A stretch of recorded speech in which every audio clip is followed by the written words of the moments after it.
Hai sahabat story rahasia, perkenalkan, namaku Rania. Tahun ini, usiaku genap 35 tahun. Sebuah usia yang katanya sedang matang-matangnya. Tapi bagiku, ini adalah usia di mana aku mulai merasa seperti pajangan tua di sudut ruang tamu, tapi jarang disentuh. Malam ini adalah malam pertama tarawih. Di luar sana, suara anak-anak kecil berlarian dengan tawa renyah. Kontras dengan suasana di dalam rumahku yang sedingin marmer lantai. Aku berangkat dulu ya, jangan lupa kunci pintu dari dalam, ucap Aris, suamiku. Lelaki berusia 38 tahun itu merapikan sarung tenunnya di depan cermin. Dia tampan, mapan, dan sangat taat. Tapi bagiku, Aris adalah sebuah teka-teki yang sulit dipecahkan. Dia ada di depanku, tapi jiwanya seolah sudah melesat jauh ke masjid sebelum kakinya melangkah keluar rumah. Iya mas, hati-hati, jawabku pelan. Sambil mencoba meraih tangannya untuk menyalaminya, dia memberikan tangannya, dingin dan terburu-buru. Tidak ada kecupan di kening, tidak ada tatapan mata yang dalam, hanya sebuah rutinitas. Begitu pintu depan tertutup dan suara motornya menjauh, rumah ini mendadak menjadi sangat luas dan mencekam. Aku duduk di sofa bludruk labu kami. Televisi kunyalakan tanpa suara, hanya agar ada cahaya yang bergerak di ruangan ini. Di saat semua orang sedang bersujud dengan khusyuk, aku justru sedang bergelut dengan rasa haus akan perhatian yang tidak pernah tuntas. Tiba-tiba, dari arah tembok yang membatasi rumahku dengan rumah sebelah, terdengar suara musik jazz yang sangat pelan, sangat lambat. Aku tahu siapa penghuninya. Adrian. Lelaki yang baru pindah bulan lalu itu berusia sekitar 36 tahun. Berbeda dengan Aris yang kaku, Adrian adalah definisi dari pria yang tahu cara menatap wanita. Setiap kali kami berpapasan saat menyiram tanaman, dia selalu punya cara untuk membuatku merasa terlihat. Tok, tok, tok. Jantungku ketukan itu bukan dari pintu depan, melainkan dari jendela kaca yang menghadap ke arah taman kecil di samping rumah. Aku berdiri, merapikan baju tidur satin panjangku yang tertutup kardigan tipis. Dengan ragu, aku menyibak gorden. Di sana, di balik kaca yang berembun karena AC, Adrian berdiri dengan sebuah piring kecil di tangannya. Dia tersenyum, sebuah senyuman yang tidak seharusnya membuat seorang istri berdebar secepat ini. Aku menarik napas panjang sebelum memutar kunci pintu samping. Suara derit pintunya terdengar nyaring di tengah sunyinya malam. Begitu pintu terbuka, udara malam yang sejuk langsung menerpa wajahku. Tapi kalah telu oleh tatapan Adrian yang jauh lebih hangat. Maaf mengganggu malam-malam begini Rania. Aku cuma mau antar ini, katanya sambil menyodorkan piring berisi potongan apel pai yang masih mengepulkan uap. Dari mana? Kamu bikin sendiri? Tanyaku. Canggung. Aku merapatkan kardiganku, merasa sedikit terpapar meski pakaianku tertutup rapat. Adrian terkekeh pelan. Suaranya berat, jenis suara yang bisa membuat ruangan terasa lebih sempit dari aslinya. Iya, hobi lama yang muncul lagi karena bosan. Aku tahu Mas Aris biasanya ke masjid jam segini, jadi kupikir kamu mungkin kesepian di dalam. Kata kesepian itu menghantamku tepat di ulu hati. Kenapa orang asing bisa membaca apa yang suamiku sendiri abaikan selama bertahun-tahun? Terima kasih, Adrian. Harusnya tidak perlu repot-repot, jawabku sambil menerima piring itu. Jemari kami bersentuhan sekejap, hanya 1 detik, tapi rasanya seperti ada aliran listrik kecil yang menjalar hingga ke bahuku. Aku cepat-cepat menarik tanganku. Adrian tidak langsung pergi. Dia menyandarkan bahunya di kusen pintu, memasukkan tangan ke saku celana kainnya. Dia hanya memakai kaos oblong hitam yang pas di badannya songgot santai, sangat berbeda dengan Aris yang selalu rapi dan kaku. Rania, panggilnya lembut. Ya, kamu tahu, lampu terasmu sedikit redup. Kalau kamu mau, besok sore aku bisa bantu ganti. Bahaya kalau malam-malam gelap begini, ucapnya dengan nada tulus, tapi matanya seolah sedang membaca setiap inci kegelisahan di wajahku. Aku menunduk, menatap potongan kue di tanganku. Mas Aris bilang nanti dia yang ngurus. Tapi ya, dia sibuk. Aku tahu, dia pria yang sangat berbakti. Adrian menjeda kalimatnya, lalu merendahkan suaranya setingkat lebih dalam. Tapi kadang, pengabdian bisa membuat seseorang lupa kalau ada berlian yang perlu dijaga di rumahnya sendiri. Jantungku berpacu gila-gilaan. Kalimat itu terlalu berani, terlalu manis, dan terlalu berbahaya untuk didengar oleh seorang istri yang sedang haus perhatian. Sebelum aku sempat membalas, Adrian sudah menegakkan tubuhnya. Sampaikan salamku untuk Mas Aris kalau dia pulang nanti. Selamat menikmati kuenya Rania. Dia berbalik dan berjalan santai menuju rumahnya, meninggalkan aroma parfum kayu cendana yang tertinggal di udara. Aku menutup pintu dengan tangan gemetar. Di ruang tengah, jam dinding berdetak kencang, seolah menghitung mundur kehancuran ketenanganku. Aku duduk di sofa, menyuapkan sepotong kecil kue pemberiannya. Rasanya manis, hangat, dan berdosa. Malam kedua tarawih tiba. Aris sudah rapi dengan baju kokonya yang kaku, sewarna dengan sikapnya. Dia mencium punggung tanganku sekilas. Sebuah formalitas yang lebih terasa seperti kewajiban daripada kasih sayang. Mas, lampu teras masih mati. Bisa bantu ganti sebentar sebelum ke masjid? Tanyaku pelan, berharap dia mau menunda keberangkatannya 5 menit saja untukku. Aris melirik jam tangannya, lalu menatapku datar. Nanti saja ya Ron, aku mau mengejar barisan depan. Kalau gelap, tutup saja pintunya rapat-rapat. Kamu kan aman di dalam. Dan begitu saja, dia pergi lagi, meninggalkanku bersama bayangan hitam yang mulai merayap di teras depan. Aku menghela napas, duduk di ruang tamu yang temaram. Aku sengaja tidak menyalakan lampu dalam agar kegelapan di luar tidak terlalu kontras. Namun baru 10 menit Aris pergi, suara ketukan di pagar terdengar.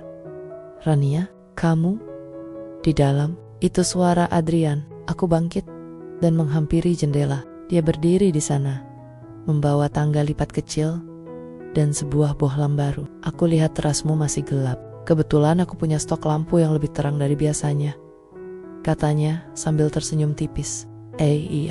Tapi Mas Aris baru saja pergi, jawabku ragu. Meski diam-diam ada rasa lega yang menyelinap. Aku tahu, justru karena dia pergi, aku datang. Aku tidak mau tetangga manisku ini ketakutan karena gelap, candanya. Tapi sorot matanya tidak bercanda. Aku keluar ke teras, berdiri di bawah tangga saat Adrian mulai memanjat. Posisi kami sangat dekat. Aku bisa mencium aroma sabun mandinya yang segar, bercampur dengan aroma malam yang dingin. Rania, bisa tolong pegangi tangganya? Sedikit goyang, pintanya. Aku ragu sejenak, lalu meletakkan kedua telapak tanganku pada tiang aluminium tangga itu. Tanpa sengaja, gerakan Adrian membuat tangga itu sedikit bergeser. Dan secara refleks, dia memegang pundakku untuk menyeimbangkan diri. Sentuhan itu terasa seperti sengatan listrik, hangat, kuat, dan sangat nyata. Kami terdiam selama beberapa detik. Dia tidak segera melepaskan tangannya, dan aku tidak menjauh. Pundakmu tegang sekali, bisiknya dari atas tangga. Suaranya rendah dan serak, seolah dia sedang membagikan rahasia paling terlarang di dunia. Kamu terlalu banyak memikul beban sendirian ya? Aku menelan ludah. Tenggorokanku terasa kering. Aku baik-baik saja Adrian. Bohong, balasnya singkat sambil turun dari tangga. Kini dia berdiri tepat di depanku. Jarak kami tidak sampai 30 cm. Cahaya lampu baru yang barusan dia pasang mendadak menyala terang, menyinari wajah kami berdua. Di bawah cahaya itu, aku bisa melihat betapa dalam dia menatapku. Sebuah tatapan yang tidak pernah kuterima dari suamiku sendiri selama bertahun-tahun. Terima kasih lampunya, ucapku terbata-bata, mencoba memecah suasana yang makin menyesakkan. Sama, tapi ingat Rania, lampu ini hanya menerangi terasmu. Kalau hatimu yang gelap, aku punya cara lain untuk meneranginya. Dia mengedipkan sebelah mata, lalu membereskan tangganya dengan gerakan santai, meninggalkanku yang berdiri mematung dengan jantung yang berdegup kencang seperti genderang perang. Malam ketiga, suara petir mulai bersahutan di langit. Mendahului suara azan Isya, Aris tetap bersikeras berangkat ke masjid. Meski awan sudah menghitam pekat. Mas, mendung banget, sholat di rumah saja yuk, nanti kehujanan. Bujukku sambil memegang lengan bajunya. Aris hanya melirik payung di pojok ruangan. Hujan itu berkah Rania. Masa takut sama berkah? Aku berangkat ya. Lagi-lagi punggung itu menjauh. Dan benar saja, baru 5 menit motornya keluar, pagar lenget tampak. Hujan turun sangat deras. Jenis hujan yang membuat suara dunia luar tenggelam dalam gemuruh. Air. Aku sedang asyik memandang tetesan air di jendela saat tiba-tiba listrik di seluruh komplek padam. Gelap total. Jantungku berdegup kencang. Aku benci gelap, dan Aris tahu itu. Tapi dia tidak ada di sini. Aku meraba-raba mencari ponsel di atas meja tamu, tapi malah menyenggol vas bunga hingga pecah. Aduh, pekiku tertahan. Tepat saat itu, cahaya senter menyorot dari arah pintu samping yang belum sempat kukunci rapat. Rania, kamu gak apa-apa. Suara berat itu muncul lagi. Adrian. Dia masuk dengan baju yang sedikit basah di bagian bahu. Cahaya senter dari ponselnya membuat bayangan kami terpantul besar di dinding ruang tamu. Lampu mati. Adrian. Aku baru saja memecahkan sesuatu. Kataku dengan suara bergetar. Adrian mendekat, mengarahkan cahayanya ke lantai agar aku tidak menginjak serpihan kaca. DMD, Side 2. Jangan, Jarek. Biar aku yang bereskan. Dia berjongkok di dekat kakiku. Dalam kegelapan yang hanya diterangi satu titik cahaya, suasana terasa sangat sunyi, sekaligus sangat bising oleh detak jantungku sendiri. Sambil memunguti serpihan kaca, Adrian mendongak menatap. Kenapa kamu gemetar? Tanyanya lembut. Aku cuma kaget dan sedikit takut gelap. Jawabku jujur. Adrian berdiri, kini posisinya sangat dekat denganku. Aku bisa merasakan uap hangat dari tubuhnya yang sedikit basah karena air hujan. Dia mematikan senter ponselnya, membuat ruangan kembali gelap gulita, hanya menyisakan keremangan dari cahaya kilat di luar. Jangan takut, aku di sini, bisiknya. Aku bisa merasakan kehadirannya di depanku. Tangannya perlahan meraba dalam gelap, lalu menyentuh jemariku yang dingin. Dia tidak menggenggamnya dengan kasar, hanya menyatukan ujung jari kami, seolah memberi kekuatan. Tanganmu dingin sekali, Rania. Aris harusnya tahu kalau istrinya bukan tipe wanita yang bisa ditinggal sendirian saat badai seperti ini. Suaranya terdengar sangat dekat di telingaku, sangat intim, namun tetap terasa sopan. Aku seharusnya menarik tanganku. Aku seharusnya menyuruhnya keluar. Tapi rasa aman yang ia berikan saat ini jauh lebih nyata daripada janji-janji suamiku. Di tengah kegelapan ini, aku merasa seolah dunia hanya milik kami berdua. Adrian, sebaiknya kamu. Kalimatku menggantung. Sebaiknya aku apa? Pergi ke tengah hujan, sementara kamu ketakutan di sini. Potongnya pelan. Aku gak akan kemana-mana sampai lampunya nyala lagi, atau sampai kamu merasa cukup hangat. Kami berdiri membisu di ruang tamu itu. Hanya ada suara hujan yang menderu dan napas kami yang mulai beraturan dalam irama yang sama. Di titik ini, aku sadar sepi di hatiku mulai berkhianat pada kesetiaanku sendiri. Lampu menyala tepat saat suara motor Aris terdengar di depan pagar. Cahaya putih yang tiba-tiba terang itu membuatku dan Adrian tersentak. Seolah-olah kami baru saja tertangkap melakukan kejahatan besar. Padahal kami hanya berdiri bersisian dalam gelap. Aku harus pergi, bisik Adrian cepat. Dia memberikan satu tatapan dalam, jenis tatapan yang bilang, aku akan kembali, sebelum menghilang melalui pintu samping. Tepat sebelum kunci depan diputar oleh Aris, aku berdiri mematung di tengah ruang tamu, mencoba mengatur napas dan merapikan rambutku yang sedikit berantakan karena angin hujan. Kok belum tidur, Ron? Aris masuk dengan baju koko yang bagian bawahnya basah kuyup. Dia meletakkan pecinya di atas meja, tepat di samping bekas tempat Adrian berdiri tadi. Tadi mati lampu, Mas. Aku kaget. Jadi nunggu lampunya nyala dulu, jawabku. Suaraku sedikit bergetar. Semoga dia tidak menyadarinya. Aris mengangguk pelan, lalu matanya tertuju ke lantai. Loh, vas bunganya pecah? Iya. Tadi aku mau cari ponsel, terus nggak sengaja kesenggol, kataku cepat-cepat. Aris berjongkok, memunguti sisa serpihan kecil yang terlewat oleh Adrian. Tiba-tiba, dia terdiam. Dia mengangkat sebuah benda kecil dari lantai. Jantungku serasa berhenti berdetak. Itu adalah tutup lensa kamera milik Adrian. Aku baru ingat, Adrian selalu membawa kamera kecil yang dikalungkan di lehernya. Ini punya siapa, Ron? Aku nggak merasa punya ini, tanya Aris sambil membolak-balik benda plastik hitam itu. Otakku berputar hebat. Oh, itu mungkin punya tukang AC yang kemarin datang, Mas. Mungkin jatuh di bawah sofa, terus baru kelihatan pas vasnya pecah. Aris hanya beroria, lalu meletakkannya di atas meja. Dia tidak bertanya lebih lanjut. Tapi bagiku, benda kecil itu seperti bom waktu. Aris kemudian masuk ke area pribadi kami untuk membersihkan diri, meninggalkanku sendirian dengan rasa bersalah yang mulai mencekik. Keesokan harinya, saat aku sedang menjemur pakaian di halaman belakang, sebuah suara menyapa dari balik pagar kayu. Sudah lebih tenang hari ini? Adrian berdiri di sana, mengenakan kaos santai, sedang menyiram tanamannya. Dia tampak begitu tenang, seolah kejadian semalam tidak memberikan beban apapun padanya. Adrian, kamu menjatuhkan sesuatu semalam. Aris menemukannya, bisikku sambil mendekat ke pagar, memastikan tidak ada orang lain yang mendengar.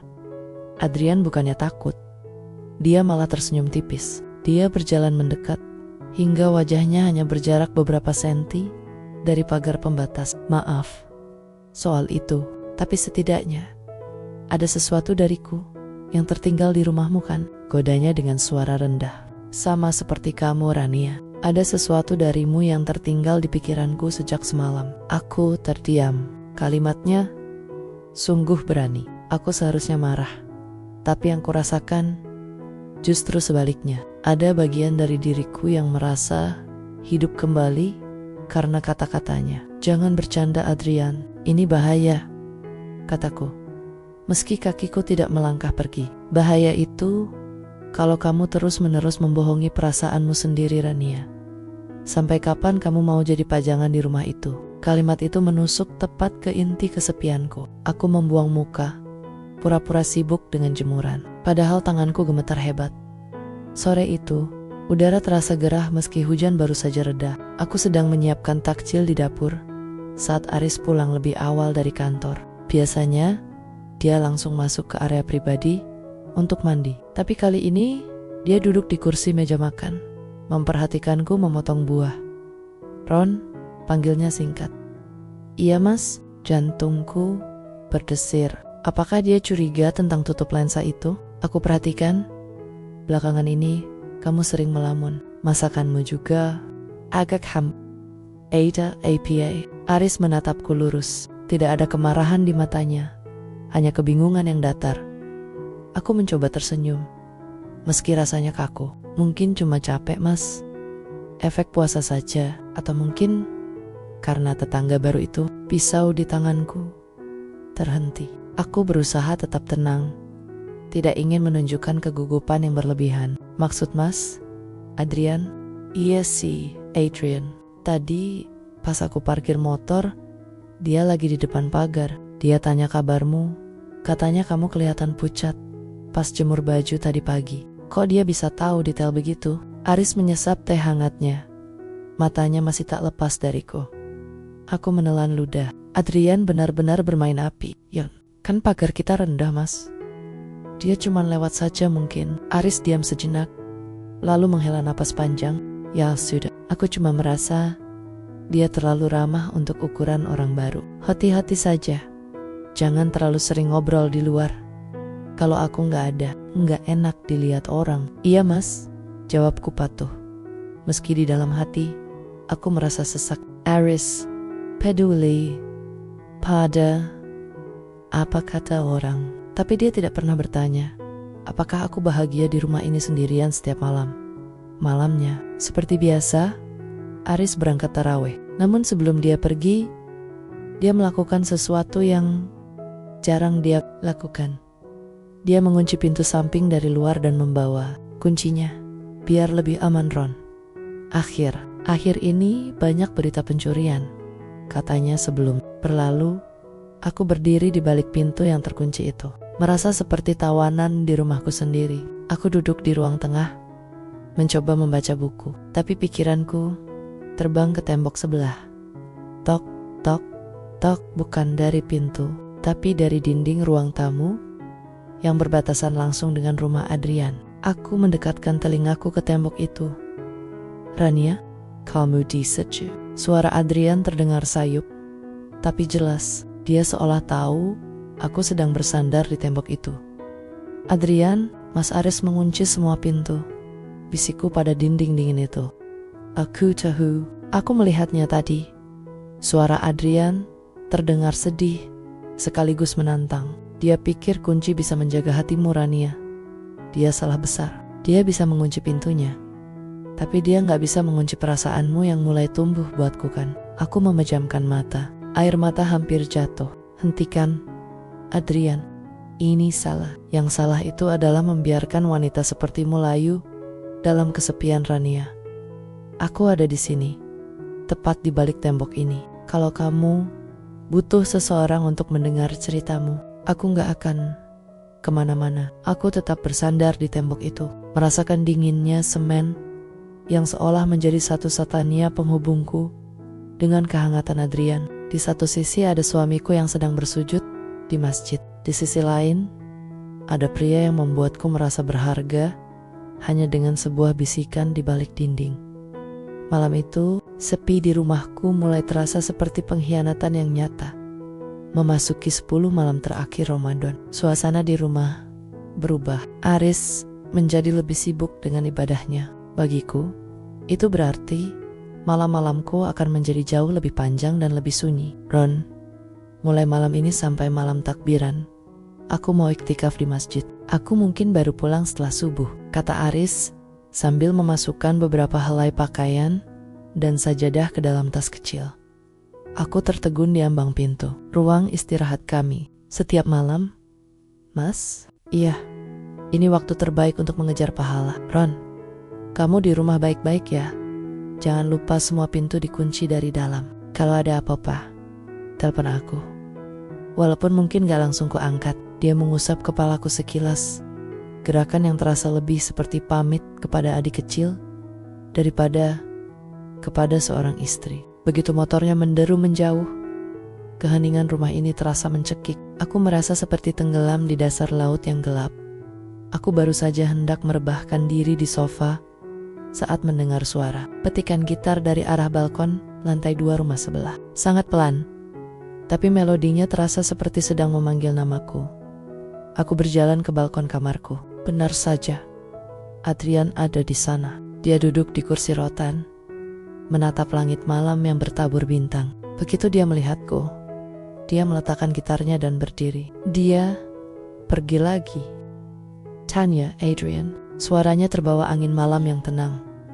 Aku hanya mengangguk pelan, menyandarkan daguku di pagar balkon. 10 malam sendirian, itu waktu yang lama untuk seseorang yang takut gelap. Adrian menatapku dengan tatapan yang seolah bisa menembus kulitku. Rania, turunlah ke taman bawah. Pagar pembatas di sudut belakang ada yang longgar. Aku ingin bicara tanpa ada tembok atau kaca di antara kita. Jantungku berdegup kencang. Ini sudah lewat jam 10 malam. Adrian, aku gak bisa. Ini enggak benar. Cuma bicara, Rania. Aku cuma ingin memastikan kamu baik-baik saja. Aku gak akan melewati batas kalau kamu gak mengizinkannya. Kakiku seolah punya pikirannya sendiri. Alih-alih masuk ke dalam rumah dan mengunci diri, aku justru melangkah turun. Dengan tangan gemetar, aku menuju sudut taman belakang yang gelap, di mana tanaman merambat tumbuh rimbun. Di sana, aku melihat satu bilah pagar kayu yang memang sudah lapuk dan terbuka sedikit. Adrian sudah berdiri di sana. Di sisi rumahnya, Namun tangannya terjulur melewati batas pagar itu. "Sini," bisiknya. Aku mendekat hingga hanya ada jarak beberapa senti di antara kami. Adrian meraih tanganku, dan kali ini dia tidak melepaskannya. Dia menggenggam jemariku dengan sangat erat, seolah takut aku akan menghilang di telan kegelapan malam. "Kamu tahu apa yang paling menyedihkan dari malam ini?" tanyanya lembut, sambil mengusap punggung tanganku dengan ibu jarinya. "Apa?" Suaraku nyaris tak terdengar. "Melihatmu menunggu seseorang yang sudah menganggap keberadaanmu sebagai sesuatu yang biasa saja. Kamu itu istimewa, Rania.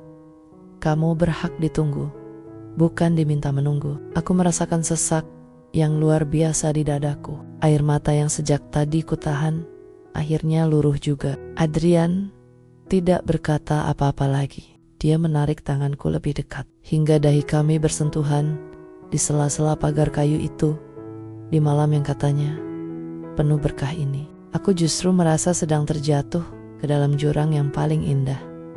Dunia seolah berhenti berputar saat dahi kami bersentuhan di sela pagar kayu itu. Napas Adrian terasa hangat di kulitku, menghapus dinginnya malam yang menyengat. Untuk pertama kalinya setelah sekian lama, aku merasa benar-benar ada. "Rania, ikut aku sebentar ke sisi sini. Di sana terlalu terbuka," bisik Adrian. Suaranya serak, penuh permohonan yang sulit kutolak.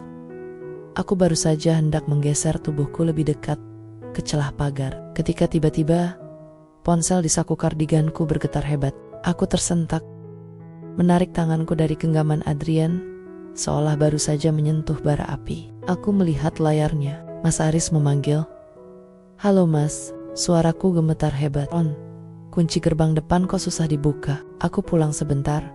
Sajadah imam yang mau dicuci ketinggalan di ruang tengah." "Kamu belum tidur kan?" Jantungku rasanya mau copot. "Aris di depan rumah." "Iya Mas, sebentar. Aku dari dapur.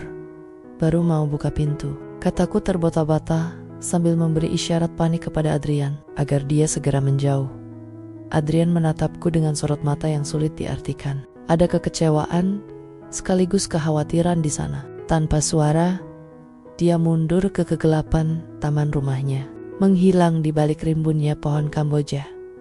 Aku berlari sekencang mungkin masuk ke dalam rumah, merapikan rambut, dan berusaha mengatur napas agar tidak terlihat seperti orang yang baru saja lari maraton. Saat aku membuka pintu depan, Aris berdiri di sana dengan wajah lelah. "Lama sekali buka pintunya, Ron?" tanyanya sambil masuk. Dia tidak menatapku. Matanya langsung mencari sajadah di sofa. Tadi aku di belakang, Mas. Lagi memastikan pintu belakang sudah terkunci," jawabku sambil meremas ujung kardiganku. Aris mengambil sajadahnya, namun langkahnya terhenti tepat di depan jendela yang menghadap ke taman samping. Dia mengernyitkan dahi. "Taman samping kok basah banget, padahal nggak hujan deras tadi," gumamnya. Dia berjalan mendekati pintu samping, pintu yang tadi dilewati Adrian, untuk masuk ke pikiranku. "Tadi aku menyiram tanaman sedikit, Mas, biar segar." Aku berbohong lagi. Kebohongan demi kebohongan mulai menumpuk di pundakku. Terasa lebih berat dari mukena yang kukenakan. Aris menoleh, menatapku dengan pandangan yang tidak biasa. Tajam, namun kosong. "Kamu kelihatan pucat, Ron. Dan kenapa tanganmu kotor? Kena tanah." Aku melihat telapak tanganku. Benar, ada bekas tanah dari pagar kayu tadi. Aku segera menyembunyikannya di balik punggung. "Sorry, ada pot yang miring. Aku benerin sebentar." Aris diam cukup lama. Keheningan itu terasa seperti siksaan. Dia mendekat, berdiri tepat di depanku. Kupikir dia akan memarahiku, atau mungkin mencurigaiku, tapi dia hanya mengusap debu tanah di pipiku dengan ibu jarinya. "Ya sudah, istirahatlah. Jangan terlalu banyak berkegiatan di luar malam-malam begini. Bahaya," ucapnya datar, lalu berbalik pergi lagi menuju motornya. Begitu suara motornya hilang, aku terduduk lemas di lantai. Aku menangis tanpa suara. Aku merasa jahat karena telah membohongi suamiku yang sedang beribadah. Tapi di saat yang sama, aku merasa sakit karena perhatiannya hanya terasa seperti tugas, bukan cinta. Dari balik tembok, aku mendengar suara petikan gitar Adrian lagi. Kali ini, nadanya sedih, seolah dia meratapi jarak yang kembali membentang di antara kami. Pagi harinya, kepalaku terasa seberat batu. Seluruh badanku menggigil, meski udara di luar cukup terik. Mungkin ini cara tubuhku protes atas semua kebohongan dan debar jantung yang tak beraturan semalam. Aku ambruk di sofa ruang tamu, bahkan tak sanggup untuk sekadar membuat teh hangat. Aris, dia masih di masjid, tenggelam dalam kekhusyukannya. Dia sempat mengirim pesan singkat. Aku lanjut sampai zuhur ya Ron, ada kajian. Aku hanya membacanya dengan mata berkaca-kaca. Aku butuh obat, tapi lebih dari itu, aku butuh seseorang yang benar-benar ada di sini. Tiba-tiba, suara ketukan pelan terdengar di pintu samping. Aku tahu itu siapa. Hanya dia yang tahu aku sering menghabiskan waktu di area ini. Dengan sisa tenaga, aku menyeret langkah untuk membuka kunci. Rainia, wajahmu pucat sekali. Adrian langsung menahan tubuhku saat aku nyaris limbung di ambang pintu. Aku cuma pusing. Adrian, kamu sebaiknya pergi. Mas Aris bisa pulang kapan saja, bisikku lemas. Adrian tidak mendengarkan. Tanpa permisi, dia menuntun aku kembali ke sofa. Dia menyentuh keningku dengan punggung tangannya. Kamu demam tinggi, jangan keras kepala. Dia pergi ke dapur. Gerakannya begitu cekatan, seolah dia sudah lama tinggal di sini. Tak lama, dia kembali membawa segelas air hangat dan handuk kecil yang sudah dibasahi. Dia duduk di lantai, tepat di samping sofa tempatku berbaring. Kenapa kamu begini, Rania? Tanyanya lembut sambil mengompres keningku. Apa karena kejadian semalam? Aku memalingkan wajah. Air mataku luruh membasahi bantal sofa. Aku takut. Adrian, aku merasa seperti wanita paling buruk di dunia. Aku membohonginya di bulan suci ini. Adrian menghela napas panjang. Dia meraih tanganku yang terkulai, menggenggamnya dengan yari-yari yang hangat. Kamu bukan wanita buruk. Kamu hanya wanita yang kesepian. Kesepian itu bisa lebih mematikan daripada penyakit apapun. Dia menatapku dengan tatapan yang begitu dalam, seolah ingin memindahkan seluruh rasa sakitku ke dalam dirinya. Untuk sesaat, aku membiarkan diriku hanyut. Aku membiarkan dia menyuapiku beberapa sendok bubur yang ternyata sudah dia siapkan dari rumahnya. Adrian, panggilku lirih. Ya, seandainya kita bertemu di waktu yang berbeda. Adrian Tedium. Dia mendekatkan wajahnya, hingga aku bisa merasakan hembusan napasnya di pipiku. Aku tidak percaya pada waktu yang salah, Rania. Aku percaya pada hati yang akhirnya menemukan tempat untuk pulang. Dan bagiku, rumah itu adalah kamu. Di momen yang begitu rapuh itu, jarak di antara kami nyaris hilang. Aku bisa merasakan kehangatannya. Sebuah perlindungan yang selama ini tidak kutemukan pada suamiku sendiri. Namun, tepat saat itu, suara pagar depan terbuka dengan kasar. Jantungku rasanya berhenti berdetak. Itu suara motor Aris. Suara derit pagar itu terdengar seperti vonis mati bagiku. Aku tersentak, mencoba duduk tegak, meski kepalaku berputar hebat. Adrian bergerak secepat kilat, namun ia tidak tampak panik. Matanya justru memancarkan ketenangan yang aneh, seperti seseorang yang memang sudah siap menghadapi akhir. Adrian, pergi lewat pintu samping sekarang, bisikku dengan suara serak yang penuh ketakutan. Adrian menatapku sekilas, lalu beranjak menuju pintu samping. Tepat saat pintu depan terbuka, Aris masuk dengan langkah terburu-buru. Wajahnya tampak cemas, sesuatu yang jarang kulihat sebelumnya. Ron, aku kepikiran terus. Perasaan gak enak. Aris menghentikan kalimatnya.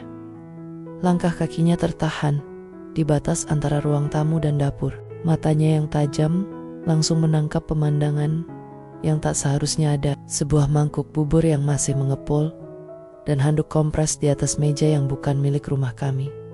Dan yang paling parah, pintu samping masih sedikit terbuka, menampakkan bayangan seseorang yang baru saja melintas. Siapa yang baru saja keluar, Rania? Tanya Aris. Suaranya rendah, namun bergetar karena emosi yang tertahan. Aku terdiam, gemetar hebat di atas sofa. Mas, aku tadi sakit. Dan siapa Rania? Aris meninggikan suaranya.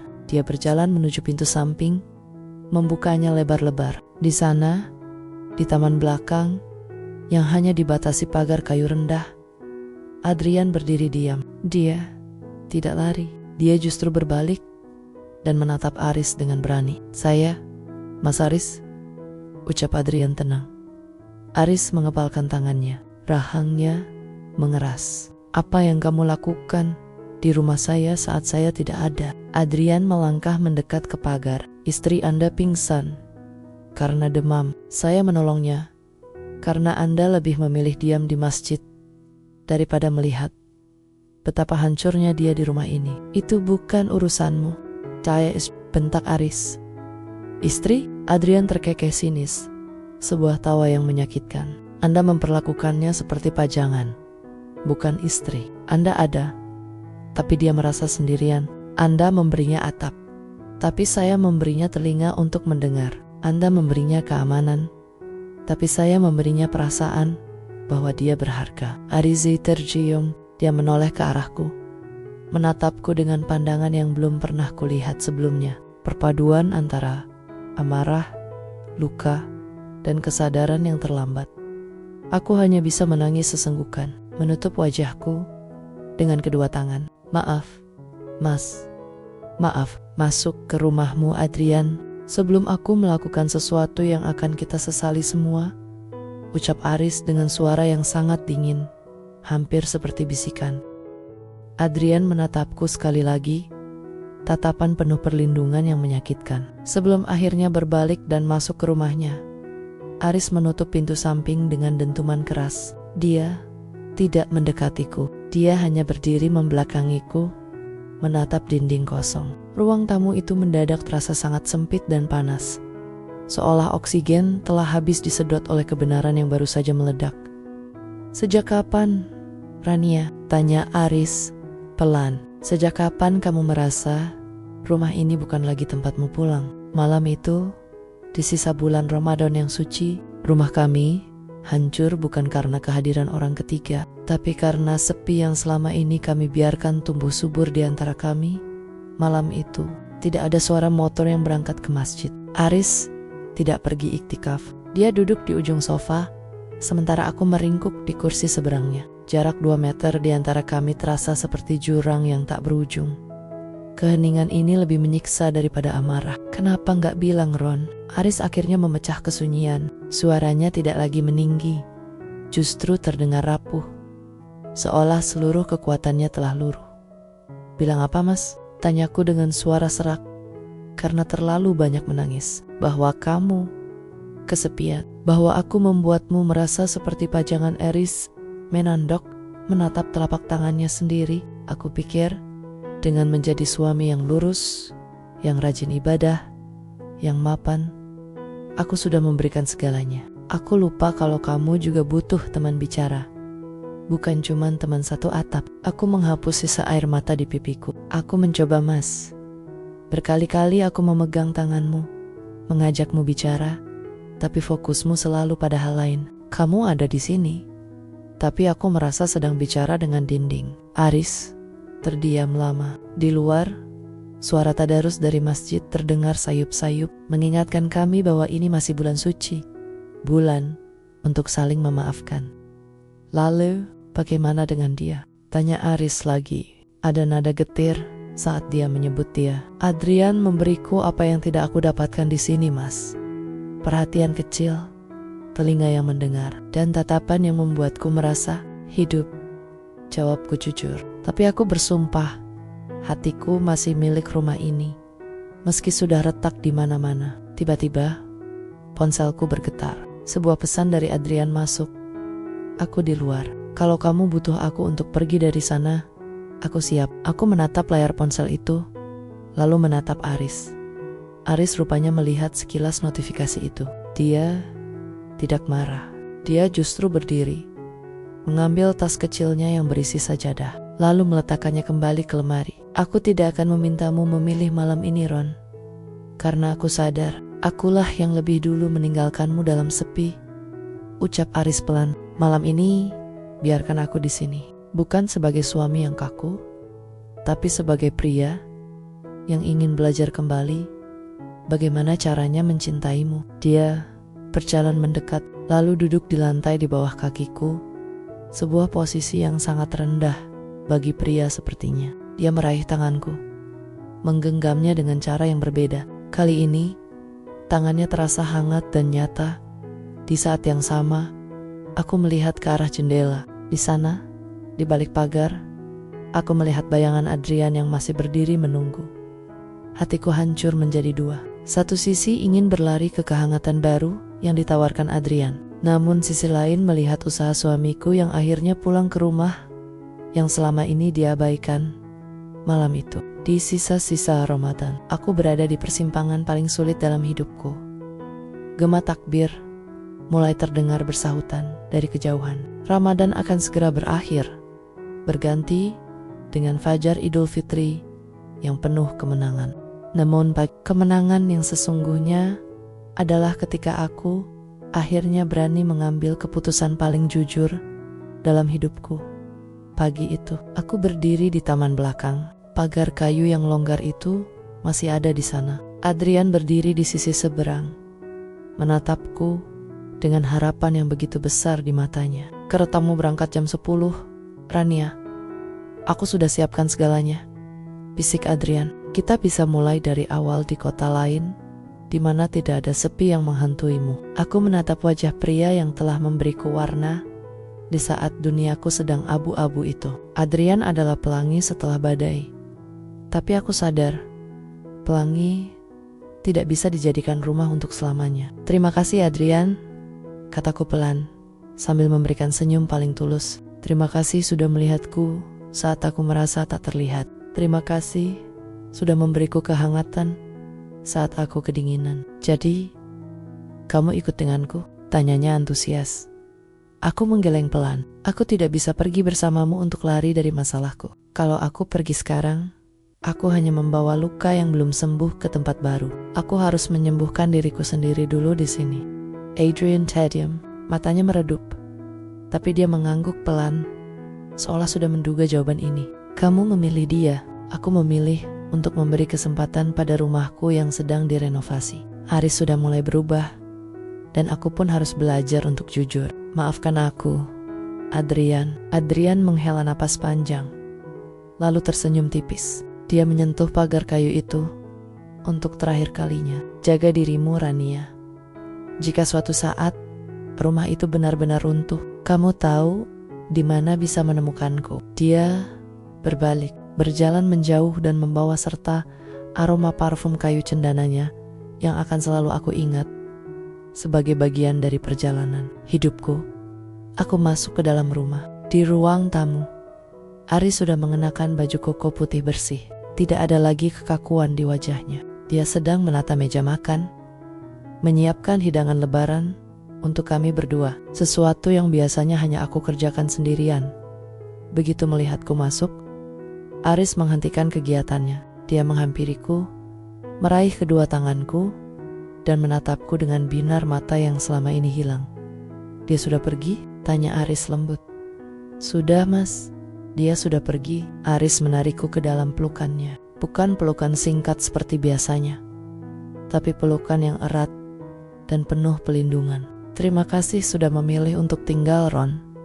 Aku janji, mulai hari ini tidak akan ada lagi sepi yang bisa berkhianat di rumah ini. Kita akan membangunnya kembali bata demi bata. Aku membenamkan wajahku di dadanya. Bau minyak wangi kasturinya kini terasa menenangkan, bukan lagi asing. Di bawah naungan takbir yang berkumandang, aku sadar bahwa cinta bukan hanya tentang siapa yang datang saat kita kesepian, tapi tentang siapa yang mau berjuang saat kita nyaris menyerah.